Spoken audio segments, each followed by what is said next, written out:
Ang kwentong ito ay hango sa totoong buhay. Mula ito sa isa nating kabayan na itago na lamang natin sa pangalang Ramil.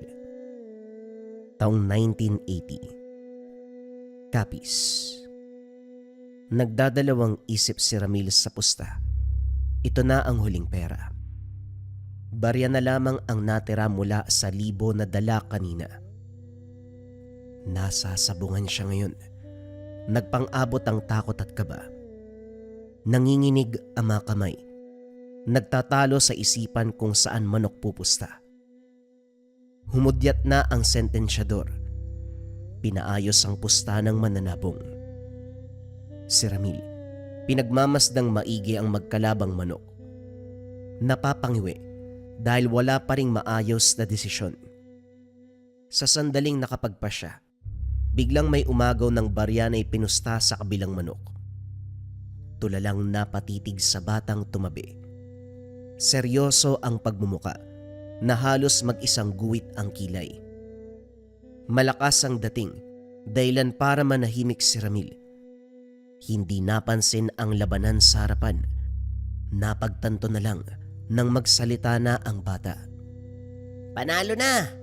Kunin mo na yung panalo mo bago pa ibulsa ng iba.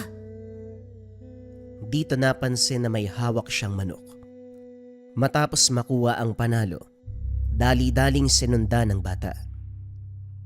Ang pangalan nito ay Judas. Ayon sa haka-haka ng mga tao, isang matanda ang sumapi sa katawan. Magkaiba kasi ang kilos. Bata sa pisikal na anyo. Pero ang pag-iisip at pagpapasya, daig pa ang nasa wastong gulang. Ito pa lang din ang unang pagkakataon na nakasalamuhan ni Ramil. Mahirap hagilapin ang bata kung sasadyain sa paghahanap. Walang nakakaalam kung saan namamalagi. Paminsan-minsan lang itong nasisipat sa bayan. Dire-diretso lang ang lakad ng bata. Nakabuntot lang din si Ramil. Napagod dahil ilang bundok na ang binagtas. Ilang sapa ang tinawid, pero hindi pa rin nakarating sa paroroonan. Nang sumakit ang mga paa, sumalampak na lamang sa tabi. Ay nako, pambirang bata, napakalakas maglakad. Kalabaw nga napapagod eh. Tapos siya, kinakaya-kaya lang. Hindi ko na nga rin makita. Ang bilis talagang Ay! Anak ng... Nagulat dahil nasipat ang mukha ng bata. Sa pagkakatanda, nauna ito sa paglalakad, pero ngayon ay nasa likuran niya. Sinusundan mo ba ako? Sino ka para gawin yon? Tinulungan kitang manalo sa uling laban para kahit papano makabawi ka. Hindi ibig sabihin nun magkaibigan na tayo para sundan mo. Etong tatandaan mo, Manong, mabuti pang umalis ka kaysa makiusyoso sa buhay ng iba. Aba hoy, kung makapagsalita ka, akala mo kung sino matanda. Bata ka lang, baka nakakalimutan mo ha. At saka, hindi kita sinusundan no. May lakad din ako, nagkataon lang na pareho tayo ng dinadaanan. Hindi ako bingi para walang marinig malinaw sa pagkakasabi mo na sinusundan mo ko. Ang tanda mo na nagsisinungaling ka pa. Anak nang, bakit ba ako nakikipag-usap sa batang to? Tama nga ang sinabi nila. Mahirap kang kasundo. O sadyang ka na nga, bahala ka kung saan mo gustong pumunta. Patungo ka sa bundok na yun, di ba? Ito lang ang masasabi ko. Hindi ka na makakauwi kapag nakakita ka ng mambabarang dyan. Lagot ka talaga. Siya ka mong lagot sa akin. Siya naman talaga ang hinahanap ko eh.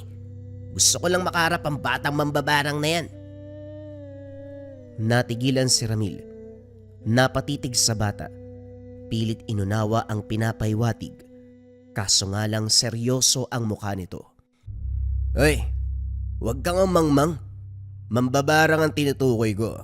Isang mali mo lang, magkakaroon ka ng sakit na walang lunas. Gusto mo ba yun? Siya ka mo ang kakainin ko ng buhay.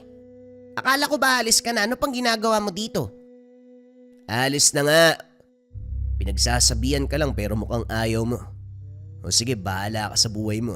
Kapag may nangyari sa'yo, huwag mo kong sisisihin. Basta binalaan kita. Tinitigan ng bata sa huling pagkakataon. Umalis na si Ramil. Umiinit na rin ang ulo sa nangyayaring sagutan. Hindi inasahan na ganon ang pakikitungo ng bata sa katulad niyang mas nakakatanda. Nang makarating ng tahanan, laking gulat niya dahil may nakitang bata nakakalabas lang sa kanyang tahanan. Sinara ang bintana kung saan ito dumaan. Hindi nahabol dahil bigla na lang nawala. Nang suriin ang bahay, sira ang alkansyang kawayan. Nagkalat ang mga damit. Hinalungkatang kaban, maging ang bigas at pagkain sa kusina ay nabawasan. Ikaw na bata ka kung sino ka man. Kung naghihirap ka sa buhay, sa mga magulang mo dun ka humingi. Kapos din ako eh. Isang beses na nga lang akong kumain sa isang araw, ninakaw mo pa yung bigas ko. Huwag ka lang magkakamali na magpakita sa akin. Hindi ko alam kung ano magagawa ko sa'yo. Sigaw ni Ramil. Sinadyang lakasan para marinig ng bata sa pag-aakalang hindi pa ito nakakalayo. Habang naglilinis ng kalat, napansin ang nakadapong paru-paro sa kortina. Itim ang kulay, pero mapapansin ang amoy. Tinaboy ito pero sa sandaling pinagaspas ang mga pakpak, lalong umalingasaw ang samyo. Nagkalat na nga yung mga gamit, may dumagdag pang amoy. Grabing pahirap naman to. Wika niya habang sinasabuyan ng pabango ang hangin. Nagpatuloy sa paglilinis pero muling nabulabog sa ingay. Kunot noong napatitig sa anino doon sa mayayabong na damo. Likod ng bata na abala sa kung anong ginagawa. Hindi sana papansinin pero nakarinig ng atungal. Inakala pang kumakatay ito ng baboy. Pero laking gulat dahil sa mismong bata nagmula ang ingay. Maingat sa paglapit, biglang lumayo nang lumingon ito. Hindi mawari ni Ramil kung anong klase ng muka ang nasilayan. Para itong pinaghalong halimaw at demonyo.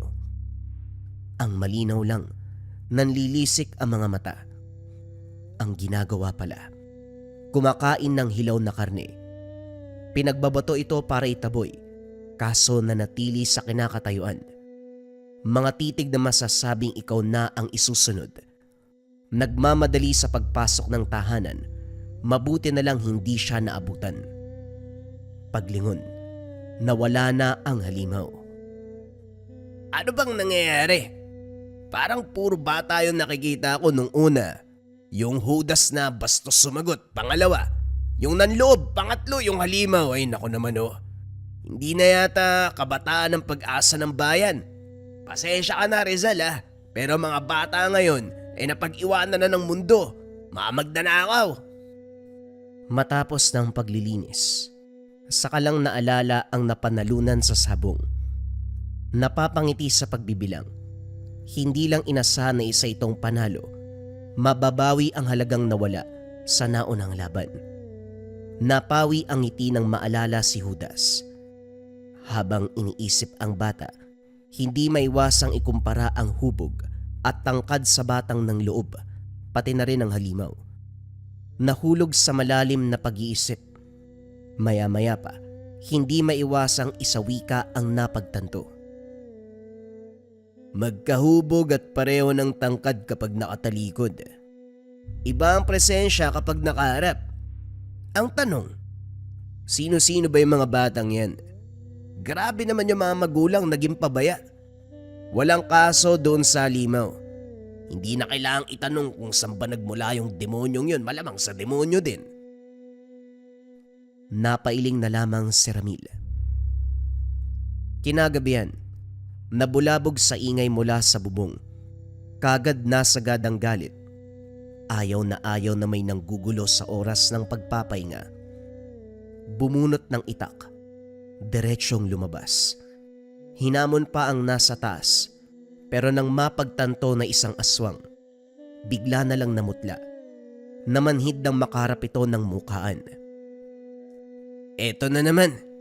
May nakita na akong aswang kanina tapos ngayon uli. Pinaparusahan ba ako ng amang mailika?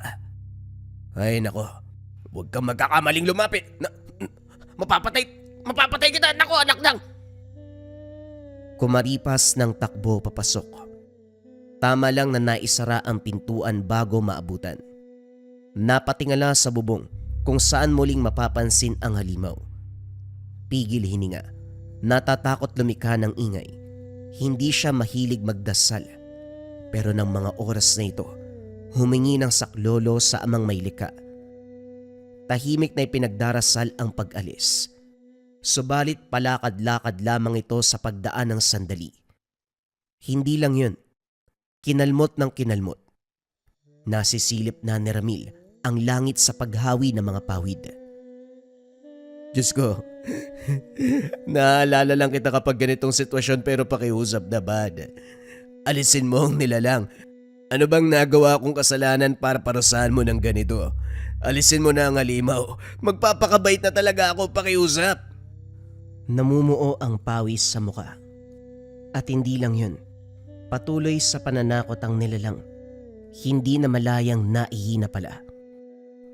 Napasiksik na lamang sa sulok. Hindi nilubayan ang tahanan. Napaisip pa si Ramil na ginawang tambayan ang bubong. Dahil kahit sumapit ang madaling araw ay naroon pa rin ito. Mabigat na ang mga mata sa antok. Naidlip din at paggising bumungad ang pagmumukha ng kaibigan. Takang-taka ito sa kalagayan niya. Hindi naman bumagyo kagabi pero kalunos-lunos ang kalagayan ng bubong mo. Teka, anak nang, umihi ka ba sa salawala ba? Napakapanghi, napaano ka ba? Wika ni Roger. Nako, kung alam mo lang ang sinapit ko kagabi. Sandali, nasa ng aswang? May naabutan ka ba? Nasa bubong lang yun Aswang? Wala naman ako naabutan. Kung ganon, aswang ang may gawa niyan sa bubong mo. Mabuti hindi ka pinasok. Sa laki ng butas kasyang-kasya na yan. Aswang na to. Pero anong oras na? Parang may naamoy pa ako mabaho Hindi ihi. Yung samyo ng aswang talaga. Parang nasusunog na buhok. Pare, may nababalitaan ka bang bata na aswang dito sa lugar natin? Kapon kasi pag uwi ko mula sa sabong, may naaktuhan akong bata. Dalawa nga Yung isa, nabutan ko lumabas dito sa bintana. Nagnakaw May bitbit pang barya at saka bigas. Tapos paglipas ng ilang sandali, may bata na naman. Sa pagkakataong to, hindi ordinaryo. Paglingon sa akin, aswang talaga ang mukha Hindi yun ang bata na nagnakaw pero pareho ng tangkad. Kaso lang iba talaga ng mukha Wala ka ba naririnig na ganyang usapin sa lugar natin? Wala naman. Mga bata na nag-aabang sa kanto marami. Kaya nga ako pumunta rito para alukin ka maging tanod. Si Kapitan naghahanap ng dagdag na tao dahil dyan sa mga bata na yan Ang mga tindahan sa malapit na barangay, kung hindi ninanakawan, ginigiba. May nahuli naman ang tanod nung nakaraang gabi pero napuruan din Marunong. Magaling sa bakbakan, mga bata pa pero walang yana. Ano, sasali ka ba sa amin? Hindi na muna siguro, alam mo naman na wala sa bokabularyo ko ang pagtatrabaho. Kung sa bagay, kamakailan lang magmula nang namayapa mga magulang mo. Sigurado kong may pera pang naiwan sa'yo. Sino ba namang gaganahan magtrabaho kung may limpak-limpak ka na salapi? Ngumiti lang si Ramil. Pumulong sa sarili. Naku, kung alam mo lang, naubos ko na nga lahat sa sabong Naghihirap na ako ngayon Hindi nagtagal ang kaibigan. Nagmadali na rin para maghanap ng maaalok. Nang maiwan si Ramil mag-isa, ginulat sa paglitaw ni Judas. Sa gulat nabato ng nahawakang walis. Kagad namang umilag ang bata. Gaano ba ako kahabang natulog para hindi mamalayan ang pagbabago ng mundo? Wala nang galang ang mga bisita ngayon, bigla na lang manggugulat. Oh, anong sadya mo dito ang aga-aga? Kapag ako'y natake sa puso, mumultuin kita. Gusto ko lang kamustahin yung pakiramdam mo. Alam ko ang nangyari kagabi, dinalaw ka ng aswang. Sa susunod, huwag kang lumabas. Tapang-tapangan ka tatakbo ka rin naman pala. Kumusta ang pakiramdam ko? Eto, nagulat. At saka, paano mo nalaman na inaswang ako kagabi? Nandito ko ba para masaksiyan ng kaganapan? May sasabihin ba ako kung wala ko nakita? Wag mo na ikaila, kitang-kita akong pagtakbo mo, lusaw ang tapang-tapangan mo pagkakita doon sa aswang. Wag mo nang gagawin sa susunod ang bagay na yon. Kapag nagkataon, hindi kita matutulungan. Aber, sino ka naman para tumulong sa akin? Ano magagawa mo sa aswang? Eto ka, sobrang liit mo, paslit ka lang. Magaling lang magsalita pero kulelat sa gawa. Huwag kang magmagaling, batang to. Nasaan ba mga magulang mo ha? Ang dami mo kasing oras para makipag-usap eh. Wala ka bang pasok sa eskwela? Mukha ba ako nag-aaral? Bumisita lang ako sandali para alamin ang kalagayan mo. Mukha namang maayos ka. Diyan ka na nga. Natawa si Ramirez sa inhasta ng bata. Sinundan nito para humirit. Kaso ginulat naman sa galaw. Wala pang segundo ay naglaho na ito. Sinuri ng tingin ng daanan, hindi mahagilap kahit ang anino. Aba, may lahi yatang engkanto eh. Nawala na lang bigla. Ay nako, hindi ko na alam kung tao pa ba nakakasalamuha ako. Mapaparaning na ako sa mga nangyayari. Muli na namang nakipagpustahan sa sabong. Ilang laban na ang dumaan. Hindi man lang nakabawi sa talo si Ramil. Barya-barya naman ang naiwan sa salaping papel. Lalo pang nainis dahil dumagdag ang pagkalam ng sikmura. Nariyan pa mga kaibigan na puro pangaasar. Hindi nagtagal. May resulta na sa kasalukuyang laban.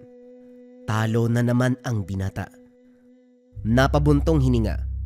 Kinuyom ang kamaon na may natitirang barya. Huwag ka na magsugal. Ilang beses ka nang natalo. Bumili ka na lang ng pagkain mo. Kanina ko pa naririnig yung tiyan mo eh. Wika ni Roger. Nakakaintay ang gutom pare. Pero ang pag-abol ng swerte hindi. Ipupusta ko na to, manalo o matalo, bahala na. Ang importante, hindi ako magsisisi. Pumusta na si Ramirez sa napiling manok. Pinagpapawisan habang nagdarasal. Natigilan. Nanlaki ang mga mata. Tumitig sa bata na biglang inilipat ang pusta. Hindi siya nakaimik ng magsalita ito. Kaya hindi ka na nanalo eh. Mangmang ka sa pagpili. Gusto mong manalo, hindi ba? Huwag ka maging mangmang. Ganto ang gawin mo. Hindi na nagreklamo pa si Ramil. Lalo na nang maalala ang karanasan. Katulad nung una. Nanalo si Ramil. Wala sa sariling nagtatatalon. Magpapasalamat na sana kay Judas. Kaso bigla itong nawala. Isa na lang talaga. Kikilabutan na ako sa batang yun eh. Biglang lilitaw tapos bigla ding mawawala. Bahala na nga, importante panalo ko. Lilibre ko na lang siya ng pansit kapag nakita ko yun. Pagkatapos sa sabungan, dumiretso ng uwi si Ramil. Kunot noong tumitig sa bintana kung saan tanaw ang tao sa kusina. Kasalukuyan itong nagluluto at sa mesa naman ay may panabong. Dali-daling kumuha ng pamalo. Pumasok pero naunahan ng bisita. Subukan mong mangampas. Baka ibagsak kita nang wala sa oras. Ibaba mo yan. Huwag mong takutin ang alaga kong si Itim. Ah, Itim. Kasi itim na manok. Ang lala mo naman magbigay ng pangalan at saka... Teka nga, sino nagsabing pumasok ka dito ha? Hindi porket nagkakausap tayo, may karapatan ka ng pumarito. Ay, anak nang, giniba mo ba yung pintuan sa likuran? Batang to, nako talaga oh.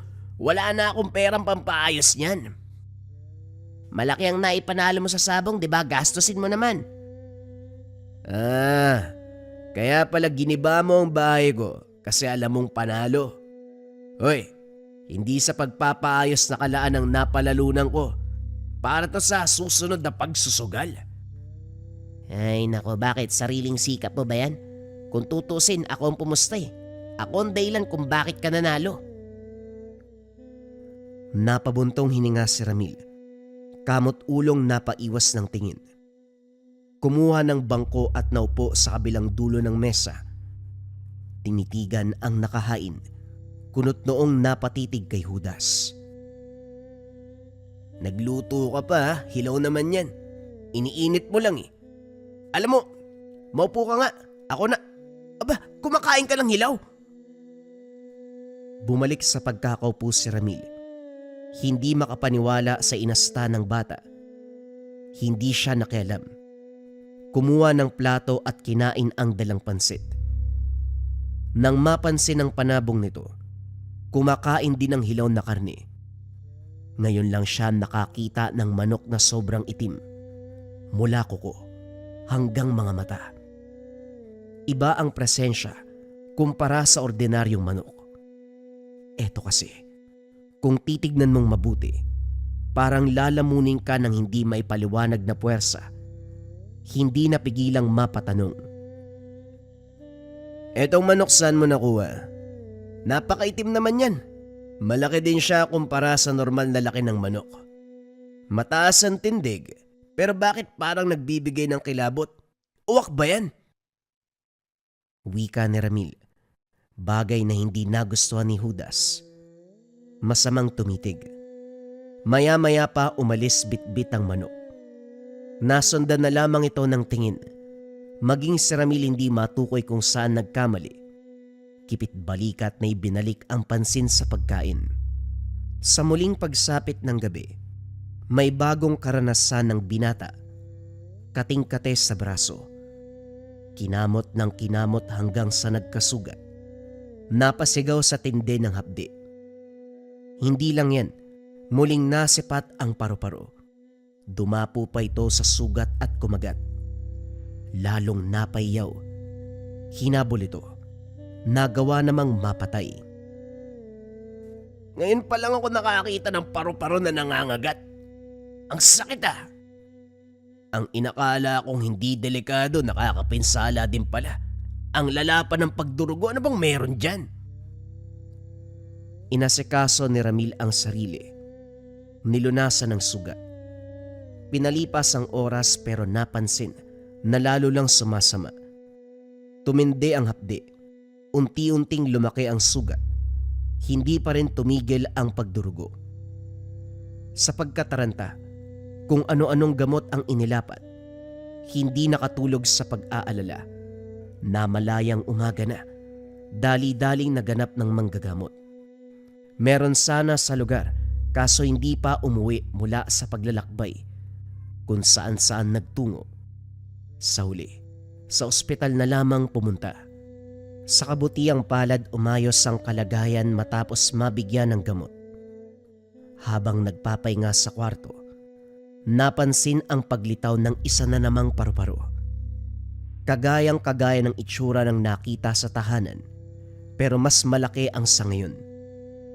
Habang tumititig, para bang may pinapaywatig. Napaiwas ng tingin sa kilabot. Pagpasok ng nurse, tinanong ni Ramil kung nasisalayan din ba nito ang paru-paro.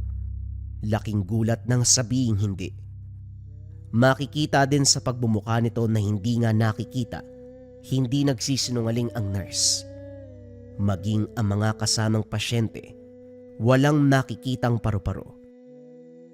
Naguguluhan ng binata, hindi maalis ang kaba. Umiwas na lang ng tingin. Nang makalabas ng ospital, sakto talaga na umabot ng bahay. Muling humapde ang sugat. Hindi na maigalaw ang braso dahil naninigas. Nagsimula na ring mapagod ang katawan. Palagi na lamang siyang nakaiga.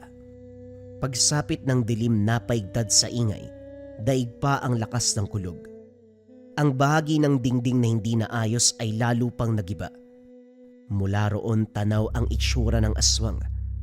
Napapikit na lamang ito sa inis. Iniinda pa ang kalagayan, dumagdag pa ang nilalang. Kahit hirap sa pagkilos, pinipilit lumakad patungong kusina. Humugot ng patalim at hinamon ang aswang. Hoy! Halika, gusto mo nang makakain, di ba? Halika dito. Patayin mo ko. Tapos pagsawaan mo ang laman at dugo. Ganyan naman kayong mga nilalang eh. Hindi marunong umintindi ng sitwasyon. Nagugutom din kami mga tao pero hindi naman kami kumakain ng kung ano-ano. Bumaba ka riyan. Patayin mo ako. Halika dito.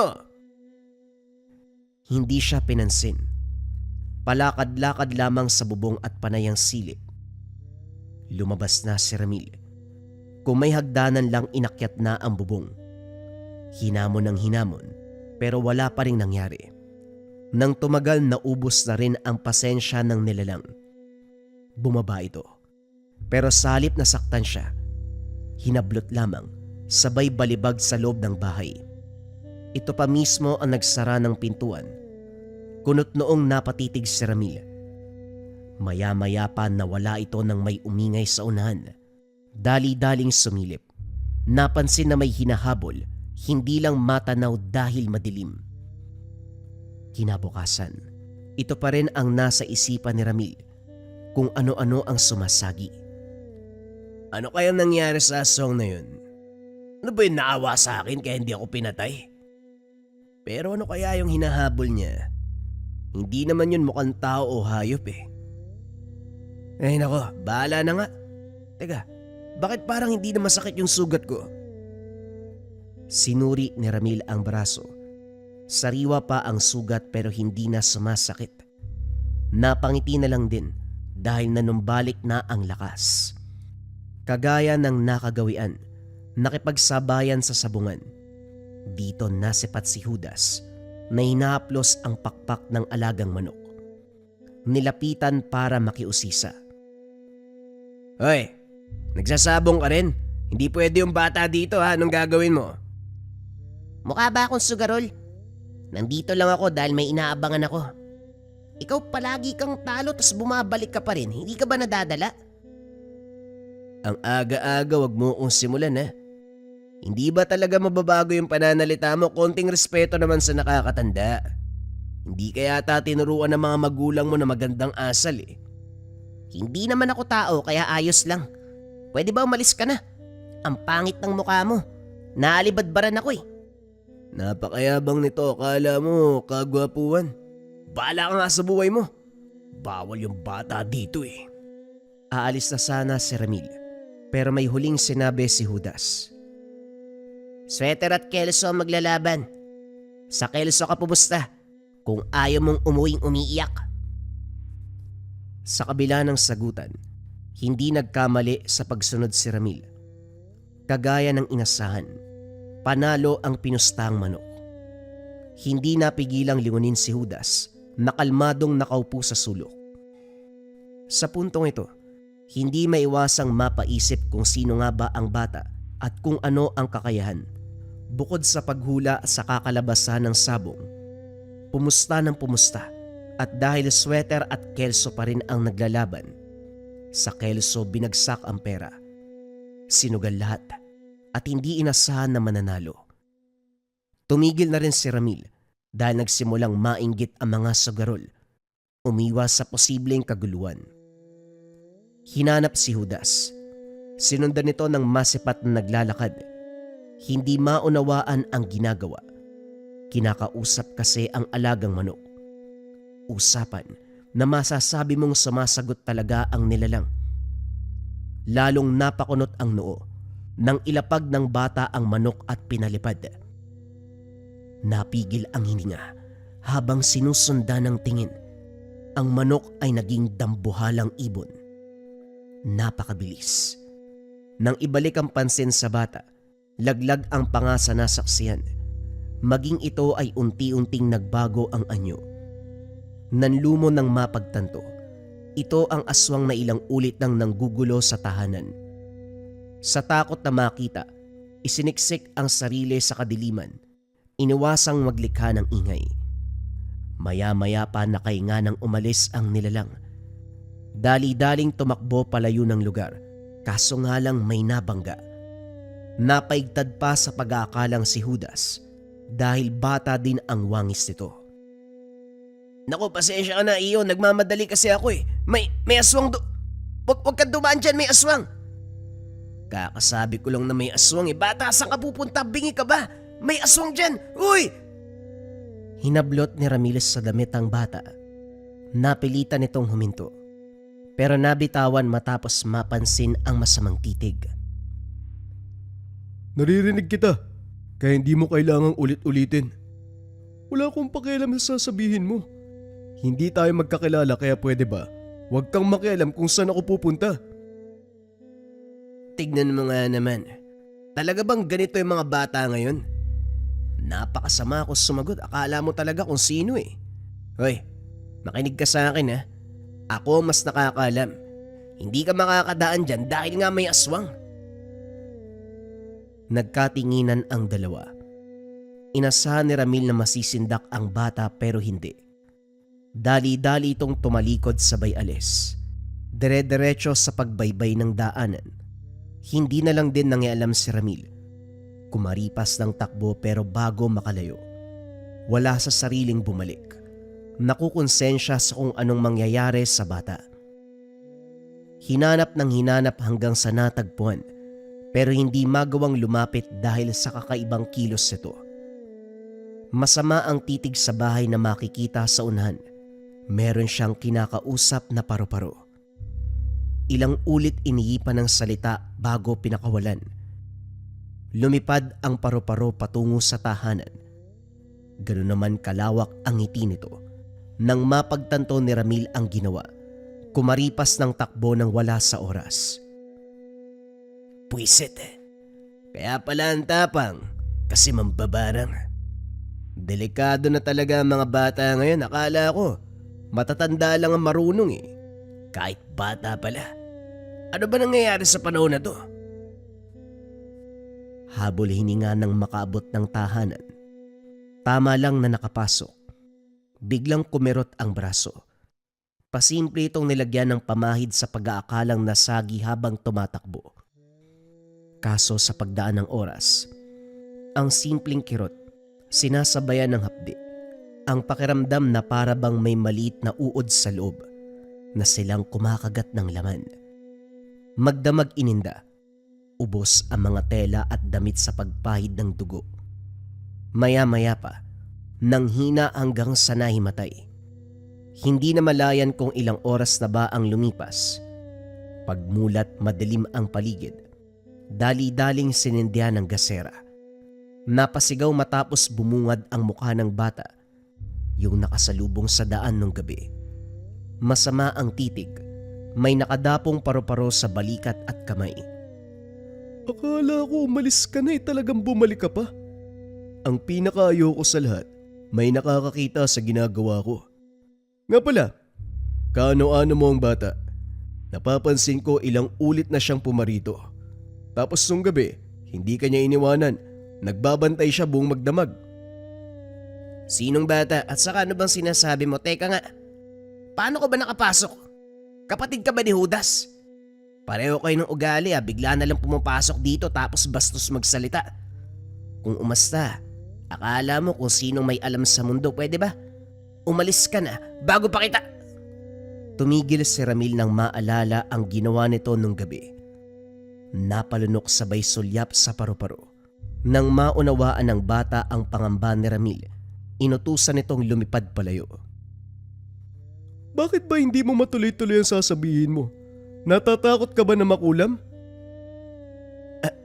Alam mo, pwede ba umalis ka na? Kakagising ko lang tapos nandito ka na ngayon. Pakiusap, ayoko ng istorbo ha. Judas pala ang pangalan ng batang yun.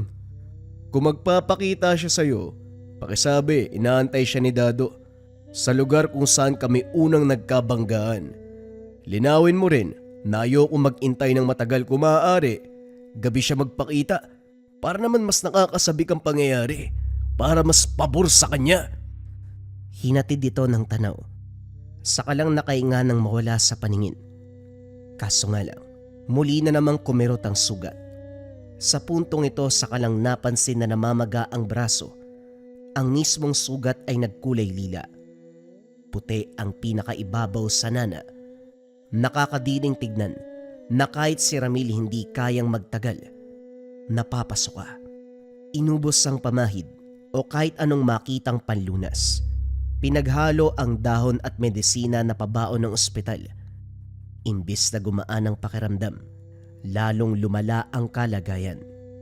Bawat kilos na papadaing sa sugat, para bang may gumagalaw sa loob dahilan ng pagkirot. Nagdulot ng pagsusuka. Napakabaho ng inilabas. Maya-maya pa may kaputol na pakpak ng paru-paro. Kunot noong sinuri ang suka. Sa bawat paghawi may kapirasong nakukuha. Nang tagpi-tagpiin, nabuo ang isang pares ng pakpak. Sa pagkataranta humarap sa salamin, tinignan ang loob ng bibig. Halos ipasok ang kamay para malaman kung meron pa ba. Umabot pa sa punto na inis na inis. Nauwi sa pananakit ng sarili. Pinutok ang sugat. Umagos ang napakaraming nana. Walang tigil sa paghiyaw. Kinagat ang kabilang bahagi ng kamay para kahit papano maibsan ang nararamdaman. Ganito ang sitwasyon sa paglipas ng mga oras. Mabuti na lamang bumisita si Roger. Kasalukuyang nagroronda. Nauhaw kaya sumadya. Agarang sumaklolo nang makita ang kalagayan niya. Nagtawag na rin ang mga kasama na silang magtutulong-tulong. Walang nakuwang manggagamot, kaya langis na daladala ng tanod ang siyang pinahid. May nalalaman din na kaunting orasyon kaya inihipan. Sa kabutiang palad kahit papano bumuti ang kalagayan. Sino ba yung kinalaban mo para gantian ka ng ganito? Naku naman ang lala ng sinapit mo pare. Felipe, ano ka mo yung sinabi mo kanina? Kulam? Barang? Kung may kasamang insekto, barang. Kung sakit na hindi maipaliwanag, kulam. Paring Ramil, ano ba napapansin mo sa kondisyon mo? Alin sa sinabi ko nararanasan mo? Katahimikan ang namayani. Tulala si Ramil. Nakatitig sa refleksyon ng salamin. Nang dumako ang tingin sa brasong maayos na nakabenda, wala sa sariling tinugon ang katanungan. Nagsusuka ako. May kasamang pakpak ng paru-paro, masyadong masakit eh. Matindi ang kirot. Hindi ko alam ang mangyayari, pakiramdam ko. Malapit na ako mamatay. Ilibing niyo na lang kaya ako. Uy, nababaliw ka na ba kung barang man yan? Huwag kang mag-alala. Maghanap kami ng albularyo. Tutulong kami ni Felipe. Hindi ba pare? Tutulungan natin yan. Huwag ka namang sumuko kagad. Nandito kami, karamay mo kami. Ramil, bago ka nagkaroon ng sugat, ano ba nangyari?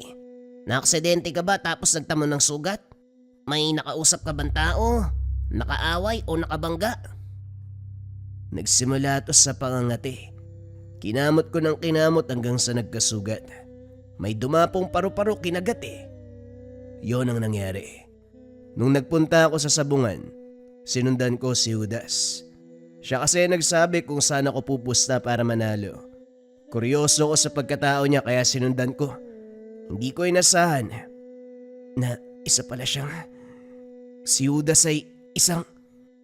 Nagkatinginan si Felipe at Roger. Hindi matuloy ni Ramil ang sasabihin. Takot na takot. Nahirapan pang huminga.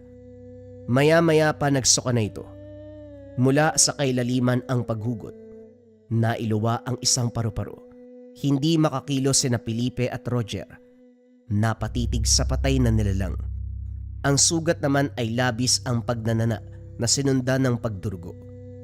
Maya-maya pa may umusling ulo ng paru-paro. Alisto si Felipe na siyang humugot. Dahan-dahan dahil napapasigaw si Ramil. Nang makuha ito, saka lang natigil ang sitwasyon. Nang mahimasmasan, doon ipinagpatuloy ang usapan. Kumpirmado, barang ang dinadanas ng kaibigan mo. May kilala ako makakatulong sa atin pero bago yon, may kailangan muna ako malaman, paring Ramil, bukod kay Judas. Wala na bang ibang bata na lumapit sa'yo? Makikita ang takot sa mukha ni Ramil matapos marinig ang tanong. Nagdadalawang isip sa pagsagot. Pero nang makita ang paghihintay ni Felipe, napilitang tumugon. May isa pa. Hindi ko kilala pero may biniling siya sa akin ng sabi, kapag nakita ko si Judas, Sasabihin ko na nag-iintay si Dado. Magkikita pa nga daw sila eh. Bago pala yun. Nasa lubong ko siya nung gabi na natuklasan ko ang pagkatao ni Judas. Umalis na sana ako pero bumalik ako nag-aalala ako para sa kanya. Yun pala, isa siyang mambabarang. Kitang-kita ko kung paano niyang inutusan yung paru-paro patungo sa tahanan na natanaw mula sa... Teka, oo nga, bahay ko yun! Nanlamig si Ramil nang mapagtanto. Bundok ang kinalalagyan at sa kabilang bahagi ng bundok matatanaw ang bahay na yun pala ay tahanan niya. Hindi naisip dahil sa halo-halong nararamdaman ng sandaling yun. Ngayon lang napagtanto sa pagkakataong ito. Para sa kanya ang ritual. Kilala ko si Judas, pero yung bata na sinasabi mong Dado hindi. Kung ganun man, ang tanong talaga rito, sino ang batang yun at bakit kanya binarang? Ang tinutukoy mong Dado walang iba kundi ang batang mambabarang. Dado ang pangalan niya. Hindi mo lang siguro naunawaan ang sinabi niya. Kilala ko dahil nagmulasaan ka ng mambabarang eh. Mortal na kaaway ng kaibigan ko. At ang kaibigan ko ito ang siyang tumutugi sa kaanak itong mambabarang. Nung huli kaming nag-usap, kumikilos na yun para puksain eh. Pero total ito na ang kalagayan, siguro si Ramil ang gagamitin ng panahon para magkaharap na yung dalawang yan. Mambabarang, aswang, pero sino yung tinutukoy mong aswang? Sa isip ni Ramil, walang ibang sumagi kung hindi si Judas. Nais lamang kumpirmahin. Si Judas isa siyang aswang. Nagmula sa lahi ng gabunan, ang may tuturing na pinakamalakas na lahi.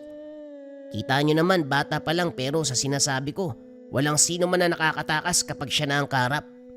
Aswang pala ang batang yun, grabe. Kaya pala misteryoso ang dating. Yung tipong matatakot kang lumapit kasi sa mata pa lang tutunawin ka na ng titig eh. Sandali, kung aswang siya, ano naman yung dala-dala niyang itim na panabong? Sa pagkakaalam ko, yun yung gabay niya na isa ding nilalang. Hindi ko alam kung anong klase ng halimaw eh, basta katulad niya yun. Sa paanong paraan naman siya makakatulong sa sitwasyon ko, pare? Ayokong gamitin ako para magkarap ang magkaaway na yan. Tao lang ako. Tao na naghihirap sa pesteng barang. At tao na gusto pang mabuhay. Lunas, kagalingan ang hiling ko, pare. Hindi ang maging tuloy sa dalawang magkaaway. Huwag ka mag-alala, si Judas mismo ang gagamot sa'yo. Yun kung magtitiwala ka sa kakayahan ng bata. Natahimik si Ramil. Maya-maya pa ay nagbigay ng pasya. Pagsapit ng gabi sinundo ni Felipe si Judas. Mahabang titigan ang pumagitna na magkaharap sila. Tinitigang mabuti ang sugat ni Ramil. Sa napapansin ng binata, lalong namanhid ang katawan pero may kakaibang nangyayari. Umagos ang nana at dugo. Nagulat ng sunod-sunod ang paglabas ng patay na paru-paro. Maliliit pa ang mga ito, naaakalain mong bagong itlog. Kumilos ang itim na manok. Tinuka ang mga ito. Maya-maya pa umihi ang panabong. Sinalo ni Judas sa palad at walang pasabing pinahid sa sugat. Napasigaw si Ramil pero sa pagdaan ng ilang sandali, lumamig ang pakiramdam. Unti-unting guminhawa at nawala ang sakit. Ligtas ka na. Ngayon sabihin mo sa akin ang bilin ni Dado. Saan kami magkikita at ano pa ang sinabi niya? Wala siyang eksaktong sinabi. Ang binilin lang magkita kayo at sa gabi kayo magkita. Huwag ka raw magtatagal dahil ayaw niya maghintay. Tumalim ang titig ni Judas. Napalunok si Ramil. Sige, inumin mo ang gamot na to para malinis ang kaloob-looban mo. Huwag ka maginarte. Gamot yan, hindi lason. Felipe, siguraduhin mong iinumin ang binatang to ah. Ayoko nagsasayang ng gamot. Walang problema, ako nang bahala. Saan ka ba pupunta? Pupuntahan mo ba si Dado o hindi mo na lang hagilapin? Si Dado na mismo ang sumundo sa'yo, mag-ingat ka kaibigan. Wika ni Felipe na naiba ang salita matapos masipat si Dado. Mula sa bintana, Tanaw ang malagkit nitong titig. Inutusan ang paru-paro na siya namang lumipad kagad. Sinalubong ito ng manok ni Judas. Tinuka isa-isa. Sunod-sunod ang pagkawala ng paru-paro. Alisto ang kanyang alaga. Habang nagpapatuloy ang kaganapan, kinakabahan si Ramil dahil sa mismong bakuran nangyayari ang tagisan. Bilibe, pwede bang sabihan mo si Judas na sa malayo na lang sila magtos? Huwag naman dito sa bahay ko. Nangangamba ako na baka madamay pa tayo. Hindi pa nga ako magaling tapos yan na naman. Huwag kang mag-alala paring Ramil. May isang salita si Judas. Kapag sinabi niyang hindi tayo madadamay, hindi tayo madadamay. Kilala ko siya, magtiwala ka lang. Hindi naman sa kinukontra kita, Ramil. Mainam na rin siguro na sa buhay natin makakita tayo ng ganyang laban. Hindi normal yan, oh. Batang mambabarang at batang aswang. Sobrang bihira ng ganitong kaganapan at isa pa. Sila naman yung nag-aaway eh. Hayaan mo sila. Napabuntong hininga si Ramil. Hindi nakapalag sa mga kasama, pero humugot ng patalim.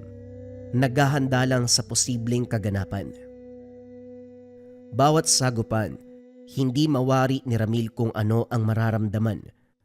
Nasa ganap na anyo si Judas at ang alaga nitong manok. Si Dado naman sa kabilang banda, nagmistulang ipo-ipo sa dinami-daming tinatawag na insekto.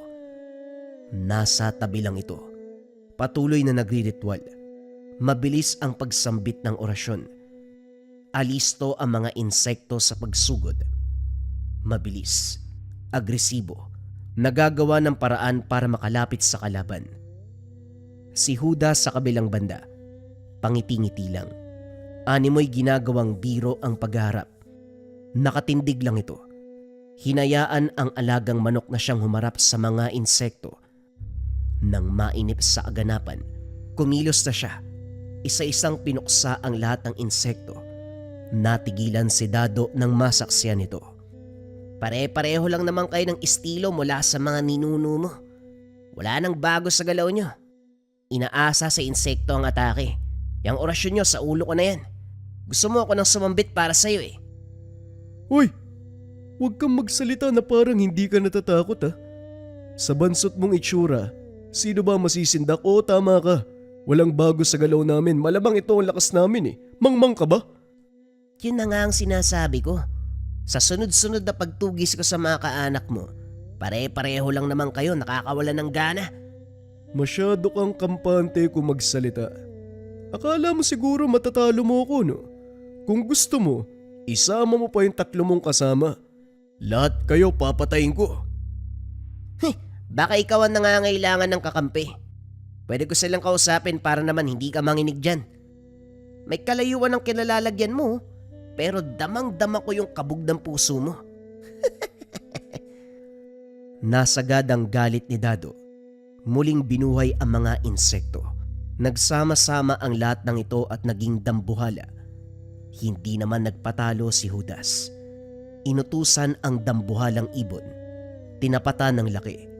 Parehong higante ang nagbabanggaan. Abala sa pag-oorasyon si Dado para pagtibayin ang ritual. Tutok sa pag-utos sa higanteng insekto, nawala sa isipan niya ang presensya ni Judas na nakangisi lamang sa likuran. Sinabayan pa nito ang pag-oorasyon hanggang sa nagkandaletse-letse na ang ritual. Hindi na kaya pang kontrolin ni Dado. Nauwi sa punto na siya ang sinalakay ng sariling insekto. Sa huli, ito pa ang kumain sa kanya ng buo. Pasimpleng pinagpaga ni Judas ang sarili, taas noong pinagmalaki ang pagkapanalo sa tagisan. Wala talaga kayo. Napakadaling puksain. Napapatanong tuloy ako, bakit pa pumili ng mahinang kalaban yung mga ninuno ko? Hindi tuloy ako nasiyahan. Puro baguan ng kakayahan ng mga mambabarang na to. Matapos nun, bumalik na sa orinal na anyo ang alaga.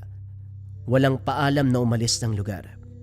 Nanatiling nakatunganga ang 3. Ilang sandali ang lumipas bago matauhan. Grabe, hindi ko alam kung totoo ba yung nangyari o nananaginip lang ako eh. Matagal na rin nung lumipas nang makilala ko si Judas.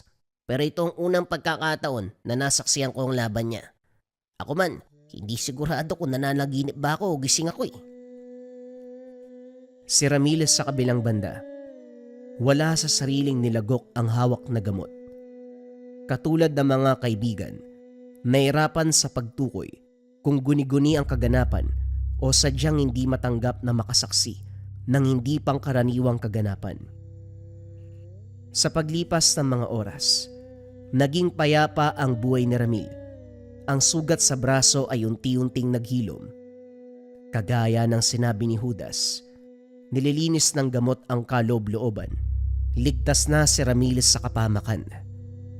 Patuloy pa rin siyang bumabalik sa pagsusugal. Balik sa normal ang kaganapan. Minsan lang manalo, madalas ay talo. Patuloy siyang umaasa na magpapakita si Judas upang ituro sa kanya kung saan dapat pumusta. Paglipas ng panahon, tuloy-tuloy ang buhay ni Ramil. Ordinaryong kaganapan sa araw-araw hanggang sa dahan-dahang nakalimutan ang pangyayari. Malaki ang pagpapasalamat niya sa isipan kay Judas. Alam niya sa kanyang sarili na ito ang pumuprotekta sa kanya laban sa mangbabarang. Kailanman, hinding-hindi niya makakalimutan na siya ay tinulungan ng batang aswang kontra sa mataas na uri ng salamangka ng batang mampaparang. Na-ospital yung mangkukulam matapos magsuot ng kabayan natin ng marahuyo bracelet. Sobrang bilis ng epekto ng marahuyo sa kabayan natin kasi matagal na daw silang ginagambala ng mangkukulam na yun. Sa mga pagsuot, nagrebuelta kaagad yung gamit. Na-ospital yung mangkukulam. Isa yan sa pinaka-trending na patotoo ng marahuyo bracelets natin, kabayan. Marami pa yan. Marami tayong kabayan na natulungan. Payapa na yung pagtulog nila sa gabi. Madalas kasi doon sila ginagambala. Nagigising ng alanganing oras, may mga nakikitang shadows, anino. Yung iba meron pang pangangati.